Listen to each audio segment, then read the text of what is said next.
Kin, sino ang pambansang bayani ng Pilipinas? Si Alden. Ha? Nga si Alden raw. Kasi niligtas ni Alden si Catherine sa kamay ni Daniel. Hello, Catherine fans! Nakakatuwa ito. Alden niligtas si Catherine sa kamay daw ni Daniel Padilla. Nakakatuwa, unahin ko na nga itong mga kasambreros. Nakakatuwa itong batang ito. Ilonggo rin siya, no? Kagaya ko mga kasambreros.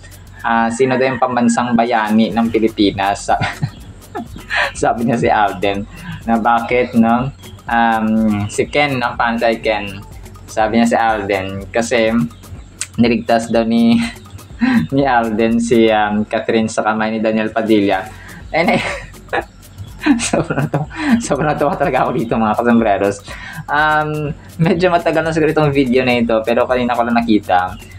Marami pa tayong items mga kasambreros sa hinatid daw ni Alden si Ma'am Catherine. Yan at marami pang ibang items mga kasambreros.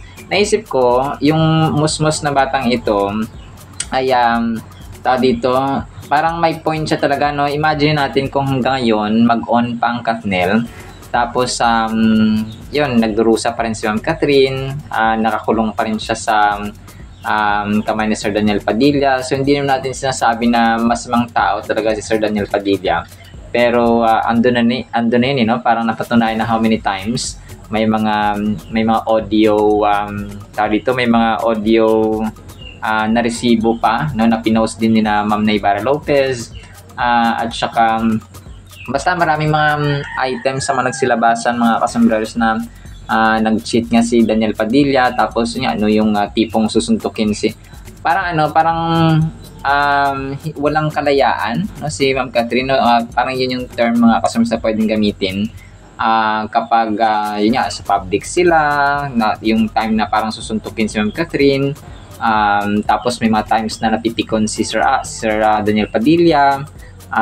Basta parang hindi siya akma sa isang public figure, sa isang sikat na hinahangaan ng maraming tao, na ganun yung pagtrato kay Ma'am Catherine, no? Parang tawag dito, mabuti na lang talaga, no, na nakalaya si Ma'am Catherine mga kasambreros sa kamay ni Sir Daniel Padilla.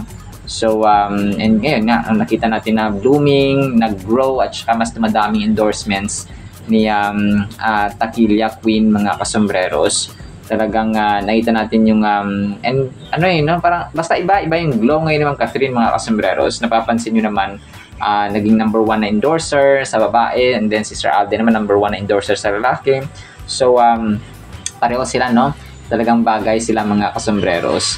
So, cut din lang sa kalam. So, natutuwa talaga ako dito sa kay baby, no, kay Ken mga kasambreros. And then ito, nag-post hinatid ni ni Sir Alden si Ma'am Catherine mga kasambreros. Post ito ni Ma'am Queen Flor, no, na isang solid na ka-thematic din po. Pero ito po ay throwback lamang mga kasambreros during promo po ng Hello Love Again. So memories lang ito, pero memories na karapat-dapat na i-keep, no? Worthy to be kept mga kasambreros. Talagang in English ko lang na. So yun po, no? Kidding aside, ay yun po siya mga kasambreros. Talagang hindi yun makakalimutan. Of course, si Ma'am Catherine, di ba, kagabi, kanina sa vlog natin ay Hello Love Again, no? Joy. Pinili niya si Sir Alden mga kasambreros na yung na-mention niya talaga yung Hello Love Again. So, wala siyang it was a victory, it was a success mga kasambreros yung Hello Love Again. Hindi katulad sa mga sinasabi ng mga tao na tawag dito, na may parang naghihiwaan, nagkampuhan, no, ang Catherine mga kasambreros during, or parang nagkaroon ng gamitan nung time ng Hello Love Again. So, nasa atin, nasa tao lang talaga yung judgment na mali mga kasambreros. Whereas sila ay in-enjoy nila, at saka talagang cherish nila yung moment na yun mga kasambreros. Tapos ito, next item natin. So nakakatuwa itong sa pinost ng isang Catherine admin din po. Same vibes ang Catherine nung time na nasa Jessica Soho interview sila mga customers during promo ng Hello Love Again. Yung same vibes talaga sila, no? Kath, then happy all the time. So, yun nga, no? Napapansin talaga ng lahat yung mga si attorney. Ako dito kay attorney. Kinis yung, yung picture ng bata. Same vibes talaga sila. Tapos, alam mo yun, yung kanilang, kasi, yung aura nila, basta yung ugali nila, nagkakasundo talaga mga kasembreros, no? Sa halos lahat ng aspects ng buhay. Mapakalog, mapaseryoso, mapa-endorsements, mapa-achievements, no? Family-oriented, no? So lahat sila mga kasembreros ay talagang nagkakasundo sila mga kasembreros. So ito po ay uploaded niya Vlog Florence Ro mga kasembreros, no? Na isang Catholic din po mga kasembreros. Tapos, ito, post ng Kathnil official na fanpage mga kasembreros. Kahit saang anggulo, bagay talaga ang Kathnil. 11 hours ago mga kasembreros. So, bagay sila kung bagay, pero when it comes sa character, dun nga tayo nagkakatalo, no? This was just a throwback na alam natin na hindi na magkakatotoo mga kasembreros, magkakabalikan. So, kasama nila dito si Zanja Marudo at saka si Ria Atayde, mga kasusno, Mrs. Ria Atayde Marudo, mga kasembreros. Tapos, naka-shades ang apat na ito. Alam ko na masyal sila sa ibang bansa rito sa picture na ito, mga kasembreros. Pero this was just a throwback na alam nating imposible ng magkabalikan pa, mga kasembreros. And then ito, yung time na yung nasa... hindi parang parang pagdating ng parang kompleto na yung pagdating ng kuya ni Catherine mga kasembreros, no? Na si Kuya Kevin nga, tapos parang sinundo nila sina kuya niya, no? At saka sina dito sobrang tuwang-tuwa sila mga kasembreros. Sina sina Lexine, si Baby Kiona, si Kuya Kevin, si Shannon, yung asawa ni Kevin, and then yun of course, no, parang sabi dito ay kompleto na ang Bernardo family, yung magkakapatid na apat mga kasembreros, no, nakapatid nga ni na Ma'am Catherine mga kasembreros. So si Ate Tin, si Ate Kay, andito rin po mga kasembreros. So lahat no. So pag dumating yata yung kuya niya, lahat sila ay dito nagre-reunion mga kasembreros, no, sa bahay nila of course. Tapos parang mahaba tong video na to. Mamaya i-play ko ito mga kasembreros, no, para mas kompleto ninyong mapapanood mga kasembreros. So si Kianin na anak nila kay Kevin mga kasembreros, no, dito rin po. So si Ma'am Catherine ay nasa last part, medyo gitnang part siya mga kasembreros, no. Tapos si Mami Min ay nasa last part mga kasembreros. Si Papa Ted nasa last part din siya mga kasembreros. Parang sinurprise pala nila, sinurprise nila Kevin yung family niya mga kasembreros, no, sina Mami Min at saka si Kat ng pagdating nila. Parang siguro hindi nila alam. Tapos kinumpal ni na Lexine yung video na ito mga kasembreros, kasi yung page na to ay galing sa Lexine tapos Kiona na page mga kasembreros sa Facebook. So yun siya. Tapos yun, talagang wala silang kamangwang na, wala silang kalam-alam na darating pala ang kuya nila mga kasembreros, no. So yun po. Pero ito medyo mahaba, no, 3 minutes yata ang video na ito. So yun po mga kasembreros, no. But this was last year pa. Yung recent na or lately na pagdating ng kuya nila Kevin ay wala po yung video mga kasembreros, no, na nakuhaan. So pero yun po, no, talagang kompleto na ang Bernardo family. Ito, grabe ka solid to. Yung fans ni Alden ay talagang grabe yung nila, yung support nila. Ngayon ko lang nakita tong video na ito. Yung All for Alden, yung sigaw nila, tapos Alden.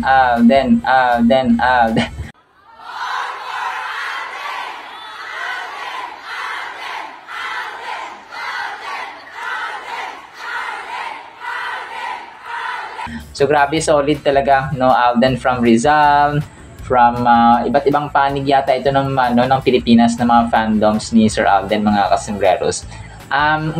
Kanina ko lang nakita ito, mga kasembreros, pero ito pa yung time ng streaming or pagpapalabas ng Out of Order sa Netflix. So, sorry po, medyo late ko na nakita, at saka natutuwa talaga ako sa solid na support din ng Aldenatics, mga kasembreros, sa kanya, no? So, may mga times dito na Alden lang, may mga times na Catherine lang din na solid, mga kasembreros. Pero pag nag-tandem ang Kath, din ay sinusuportahan din po nila, mga kasembreros, no?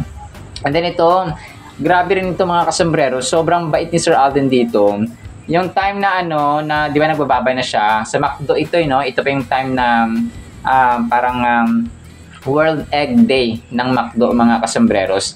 Nag-celebrate sila ito ng World Egg Day. Kasama dito sina Barbie, David Licauco, mga kasembreros, no? Sa pag-celebrate. Sa West McKinley na McDo ito. Nagbabay na siya. Tapos parang syempre may security siya. Tapos nung nagbabay, nakita niya na close niya siguro. Talagang hinag niya, mga kasembreros. So, yun. Hinihila na siya ng mga secure. Pero talagang hindi siya nagatubiling ihag pa rin, no? At saka balikan yung fan, mga kasembreros. Tapos sabi niya, we'll see you, sabi ganon. So bye-bye Alden, sabi ganon, no? Sobrang kay Pogi na ang bait pa. Yan ang aming tisoy. Alam niyo, nakaka-touch minsan, no? Talagang hindi na minsan kapag he does something beyond what a normal actor, ordinary actor or actress can do for their fans, mga kasembreros. At by English yun. So talagang nakaka-touch kasi kung kaya dumadami, parang na-maintain niya yung kanyang spotlight na umiilaw, because hindi lang siya pogi, hindi lang siya sa kapogian, hindi lang siya sa endorsement. It's his character talaga, no? Na yun nga, no? Tawid bakod siya, support sa mga black screaming. So parang siya lang yung nakaka-break at saka nakakagawa ng mga different. Yan yung sinasabi na what do you do to make a difference? Yung kakaiba ba na hindi pa normally nagagawa ng artista o ng ibang tao, pero ginagawa niya. So sino pa naman magkakala na JMA ka pero magsusupport ka at magpapa-black screening ng mga ABS-CBN ng mga artista, di ba? So siya lang talaga, no? Parang for the first time in the history na may mga iba naman siguro, pero parang one time lang, two times lang. So siya talaga parang after niya sa meet greet invite nila Piolo Pascual at Del Mariano, KMJS Gabi ng Lagid na naman. So dun sa pelikula ni na Mag Kim Chiu, no? Basta kung talagang trip niya talaga at saka advocacy niya, mga kasembreros, na tumulong talagang hindi talaga siya nag-aatubili, mga kasembreros, na tumulong, no? Talagang hats off talaga kay Phenomenal Box Office Cinema King, mga kasembreros.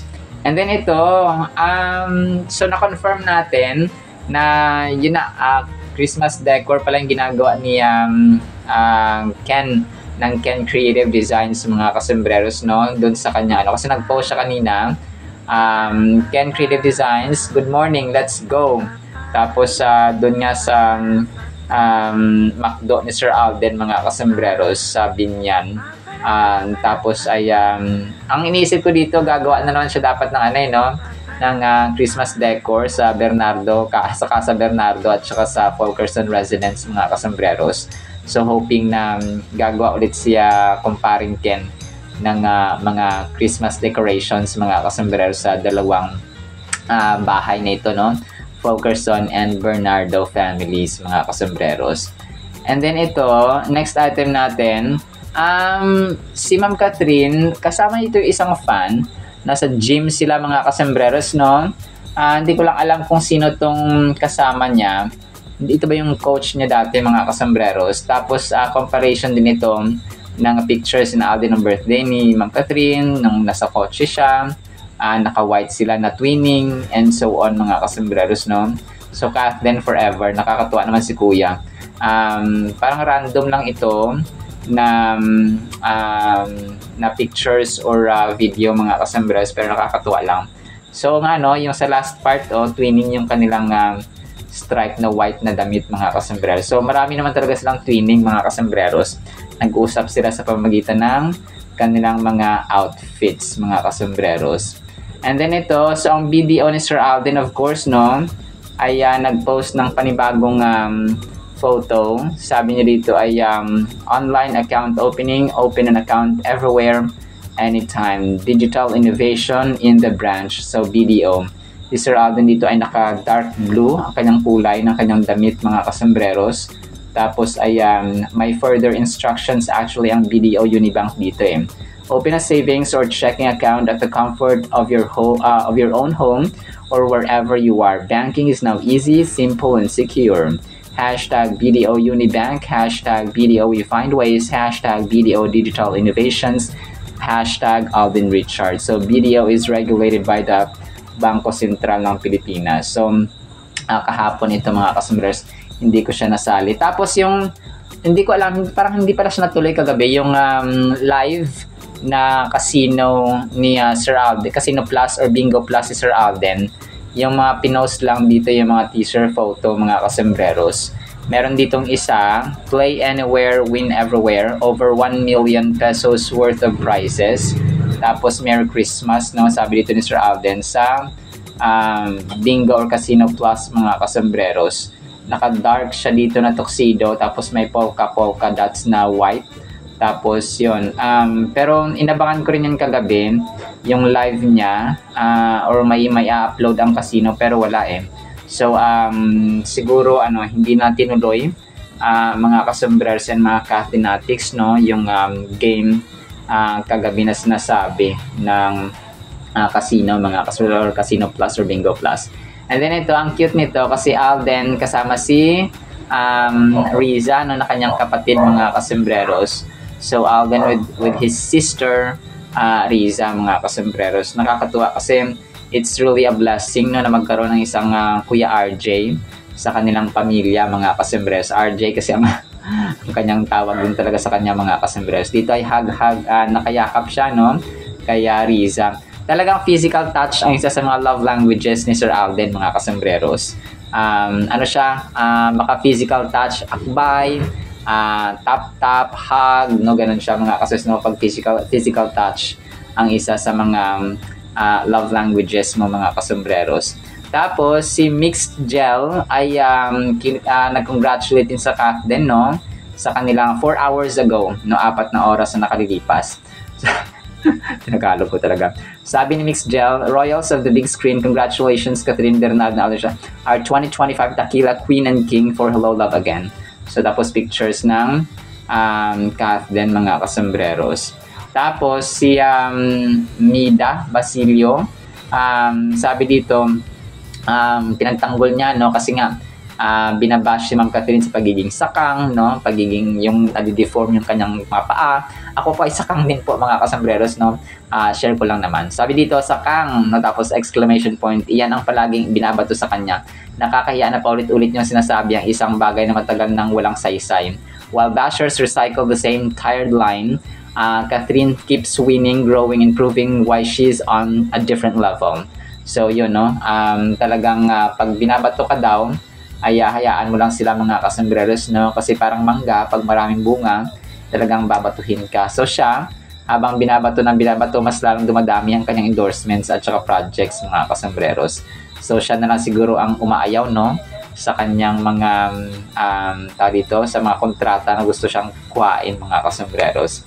Tapos Ma'am Naybara, late ko na itong nakakita, mga kasembreros, no, na-share niya yung nag-recall siya December 1, 2024. Tapos sabi nito, pati si baby na starstruck sa ganda mo, Kath, sabi ni Ma'am Naybara Lopez. Tapos yung nasa Dubai nga sila na naka-violet or maroon, parang violet or maroon, mga kasembreros, or lavender ang damit dito ng twinning ng Kath din, mga kasembreros. So tapos may baby nga sila na hawak-hawak. No, baby ito ng isang fan siguro doon, na kung saan ay tawag dito, sila po ay parang binibigay sa kanila, tapos pinpicture ng mga fans, tapos kuha lang din sila ng kuha kapag binibigay sa kanila ng babies. Babies, mga kasembreros, which is nakakatuwa lang din kasi game na game ang Kath din, mga kasembreros, kahit sa mga ganoon. And then ito, next item natin, mga kasembreros. So ang Catherine Blue Hearts, no, sabi niya dito, let me see my girls sing to me live too. O tapos yung Catherine dito ay kumakanta Pero ito yung time na nasa Iloilo sila mga kasombreros, no? During promo ng Hello Love Again na naka-white si attorney. Tapos ito na yung time na siya po ay kakanta. So yun po. And then ito, last item natin, ito mga kasombreros ha. Chard Fulkerson na fandom ni Sir Alden. Happy Thursday, sabi dito sa picture ni Soiti mga kasombreros, no? So medyo bata-bata pa dito si Sir Alden. If I'm not mistaken, 2023 na ang picture na ito mga kasombreros, or 2022, no? Something like that, no? Pero bata-bata pa si Sir Alden dito. Pero syempre, igop pa rin ang inyong phenomenal box office cinema king mga kasombreros. Alright, so yan lang actually sa ating Catherine items, no? Kung gusto niyo lang panoorin itong kay Ma'am Catherine, nung surprise sila ni Kuya Kevin niya, ipi-play ko po ito with a different background music mga kasombreros. Tapos, panoorin po natin at pakinggan ang Word of God na sobrang the best mga kasombreros. So today po ay December 4, 2025. Thursday na po. Bukas po ay Friday na mga kasombreros. So malapit na talaga ang weekend, no mga kasombreros and mga Cathinatics. Sinaman po ay na blessed evening po sa bawat isa.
Smile lang siya! Hindi na makapagsalita! Ito pala kayo? Ito pala kayo? Hello po! Hello! Hello! Para po sa ating Word of God ay sobrang ganda po nito mga kasombreros and power ha. Sana po ipatapusin natin. Ang title po ay Matalimpas sa Espada. Hebrews chapter 4 verse 12. For the word of God is living and powerful and sharper than any two-edged sword, piercing even to the division of soul and spirit and of joints and marrow, and is a discerner of the thoughts and intents of the heart. Grabe. So ito mga kasombreros, the Bible and the Word of God itself ay nagsispeak about its power, about its amazingness, how wonderful, how marvelous, how powerfully working, no? Ang salita ng Panginoon mga kasombreros. Masasabi natin ito kasi maraming mga tao sa buong mundo, kasama na ako dito mga kasombreros, na nabago, no, dahil po sa salita ng Panginoon, no, na working ng Holy Spirit mga kasombreros. Kasi ang Holy Bible po, hindi lamang po ito libro, no? Hindi mo siya mai-level sa mga or may hambing sa mga libro na binabasa natin, maaaring sa libro ng science, libro ng math, libro ng English, libro ng history, libro na kagaya ng mga kahit mga dictionaries, no? Merriam-Webster, mga Britannica Encyclopedia, World Encyclopedia, literature. So, kahit mga pocketbooks na hindi mo siya pwedeng maihambing doon sa mga libro na nabanggit lang mga kasombreros, no? Wala pong katulad ang salita ng Panginoon, ang Holy Bible mga kasombreros. Kumaga pa, kung ang ibang libro ay sinulat ng mga tao, yes, ang libro sinulat din ng mga tao, but instruments of God mga kasombreros. And yun nga, kagaya ng na-vlog ko na sa trivia, ang kaibahan lang actually ng Biblia sa halos lahat ng libro na hindi patungkol sa Panginoon mga kasombreros ay witnesses, no? Kasi naniniwala tayo sa dictionaries, di ba? Naniniwala tayo sa mga encyclopedia, naniniwala tayo sa mga English books, sa mga journalism books, sa mga math, lahat ng libro mga kasembreros, naniniwala tayo, di ba? And hindi natin alam kung totoo ba o hindi, no? Pero ang Holy Bible ay may millions. Kung pa sa isang korte, di ba, hindi pwedeng matuloy ang isang kaso kung walang witness, walang isa, walang dalawa, or 10 witnesses mga kasembreros.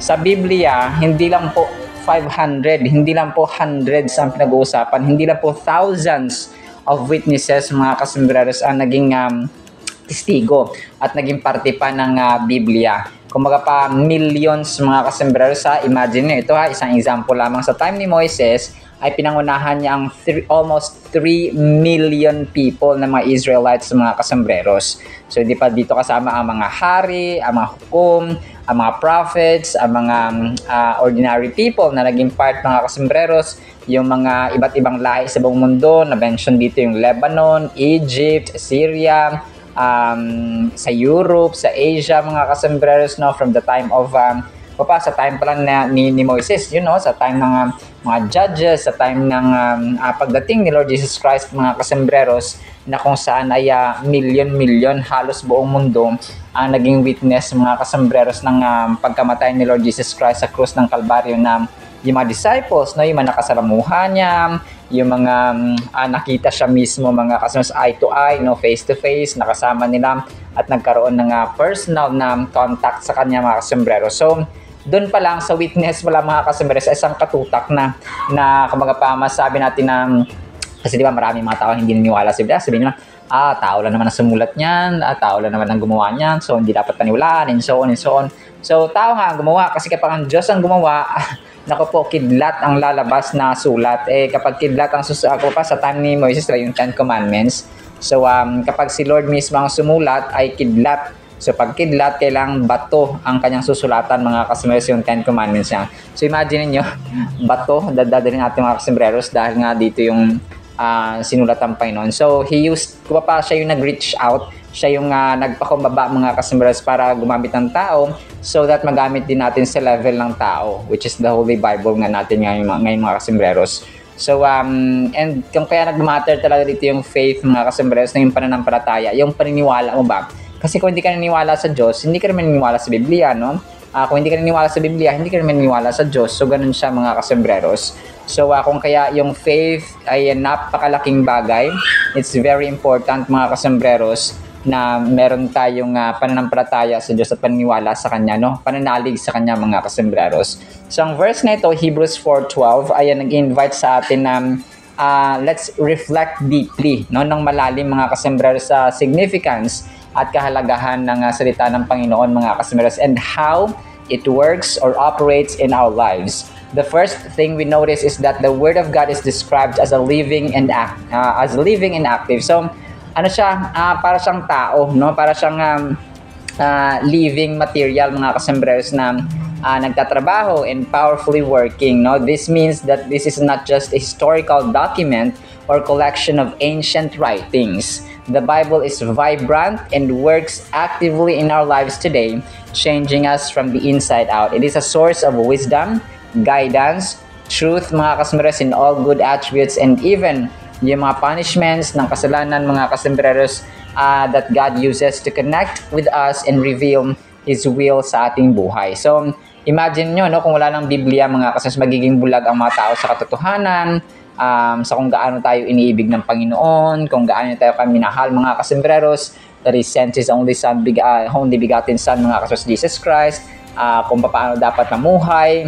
Kasi ang manual ito mga kasembreros, na kumbaga manual ito ng mga tao na paano dapat magtrato ng magulang, paano dapat tratuhin ng mga anak, ang asawa, ang kapatid, ang kaibigan, and so on mga kasembreros.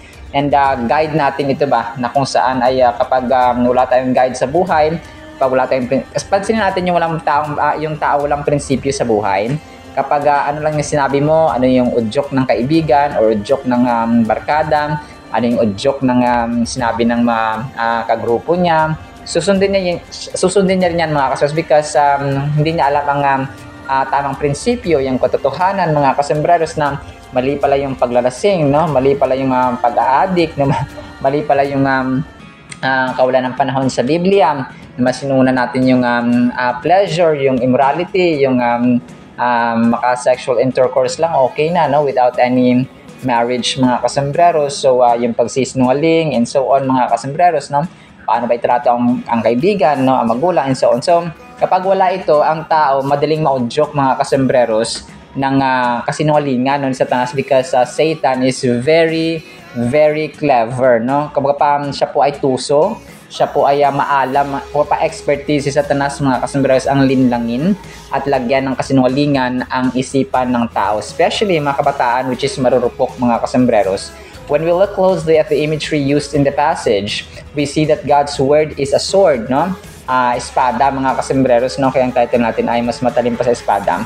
This metaphor illustrates the sharpness and precision of God's message.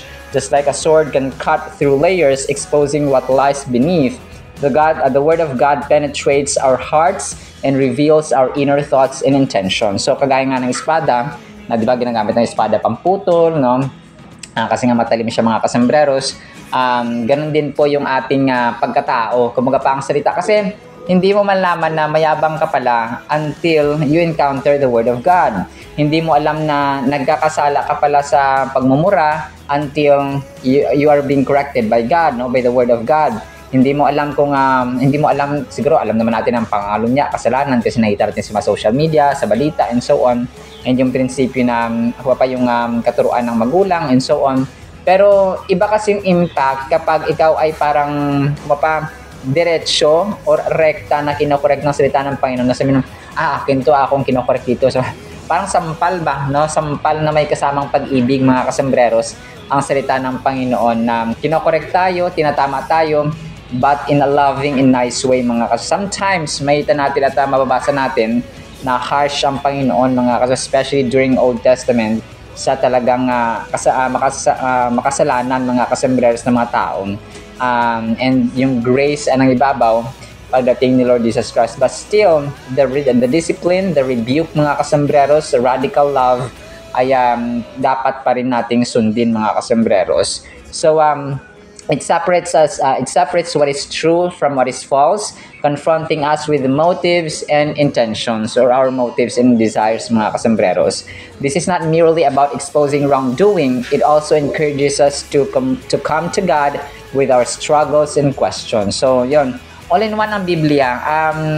Kung kayo po ay masugi na taga-subaybay, we've been reminded na sobrang total package ng Holy Bible, mga kasembreros. Hindi niya lang tinatakil yung isang issue ng buhay, eh. Hindi niya lang tinatakil yung idolatry. Hindi niya lang tinatakil yung relasyon ng magulang sa anak, paano dapat yung magulang sa anak na relationship, yung relasyon sa anak sa magulang, magulang sa anak, asawa sa asawa. Hindi niya tinatakil yung dapat na relasyon or trato natin sa kapatid natin or sa kaibigan natin or sa kasimbahan natin or sa kapwa natin mananampalataya at sa kapwa-tao in general. Kung pa lahat, health issues, mental issues, financial issues, physical issues, society issues, social issues, relational issues. So, lahat po ng aspects ng tao, mga kasembreros. Actually, may bonus pa nga, no? Kasi sobrang dami. Pag-ibig ng Panginoon, yung great plan of salvation, gaano tayo iniibig, gaano tayo minamahal, mga kasembreros. So, all-in-one po ang Biblia. Kung hindi natin binubuksan ito, at wala pa rin tayong panahon hanggang sa ngayon, ay it's time to mag-isip-isip tayo. No? Isipin natin, mga kasembreros, yung kahalagahan ng pagbabasa po ng Biblia and obeying and loving the Holy Bible, mga kasembreros. So, as a final thought natin, as we invest in our study of the Bible, we can uplift those around us. So, ito kasi matindi rin, na kapag tayo ay naturuan ng pag-ibig, in-apply natin yung pag-ibig, yung concern, yung kindness, yung generosity, yung forgiveness, ay yung tao sa paligid natin, let's say yung asawa natin, anak, magulang, and so on, ay nagagawan din natin we approach them with love, no? With care, with concern, with humility, and so on. So nagkakaroon ng transformation sa loob ng tahanan, na nagkakaroon ng pagkakaisa, ng peace, ng kapayapaan, mga kasembreros, at love, no? Especially sa loob ng tahanan. So ganun po ka-powerful. Hindi siya tulad ng ibang libro na na basahin mo, yes, matututunan mo, yes, pero kasi di ba yung mga textbooks natin sa paaralan natin ginagamit, pero pag wala na sa paaralan, pag graduate tayo, for example, so doon na nagsisimula ang tunay na laban ng buhay. So, mas kailangan na natin ang Biblia, no, ang salita ng Panginoon doon sa tayo ay 23 na tayo, 24, tapos nagiging breadwinner na tayo ng pamilya, nagtatrabaho na tayo. So, mas lalo natin kailangan ng guide at saka katotohanan sa ating buhay, mga kasebreros. Ang ganda ng word na ito, mga kasas. But in the meantime, yun lamang po sa ating Word of God, ha? No, pagpalaan po tayo ng pag-ibig, pananampalataya, pag-asa, no? At saka pagkasabik sa pagbabasa, pagmamahal, at saka pagsunod sa salita ng Panginoon sa Holy Bible. In the mighty name of Jesus we pray. Amen and amen. See you sa next segment, mga kasamasan. Paalam po.